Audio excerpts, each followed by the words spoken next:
మంచిర్యాల జిల్లా కాశీపేట మండలం తాటిగూడ గ్రామంలో మాడావి వెంకటేష్ అనే రైతుకు చెందిన ఎకరం పొలంలో వరి పంటను అడవి పందులు ధ్వంసం చేశాయి. రైతు ఆరుగాలం కష్టపడి సాగు చేసిన పొలాన్ని అడవి పందులు ధ్వంసం చేయడంతో రైతు బడాయి వెంకటేష్ ఆవేదన చెందారు. అడవి పందుల నుండి మమ్మల్ని రక్షించి నష్టపోయిన పంటకు నష్టపరిహారం అందేలా చూడాలని అధికారులను వేడుకుంటున్నాడు.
ఈరోజు తాటిగూడ గ్రామంలో నా పేరు రైతును మాడావి వెంకటేష్. ఈరోజు ఇవాళ మొత్తం పొలాన్ని పందులు ధ్వంసం చేయడం జరిగింది.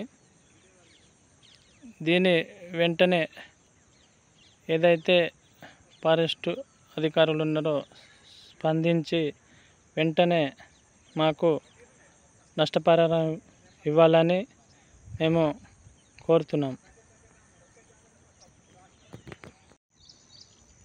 ఈరోజు తాటిగూడ గ్రామంలో తాటిగూడ నా పేరు మాడావి వెంకటేష్. నేను ఎకరం వరి వేయడం జరిగింది. అయితే ఎకరం వరిలో ఈరోజు అడవి పందులు వచ్చి పొలాన్ని ధ్వంసం చేయడం జరిగింది.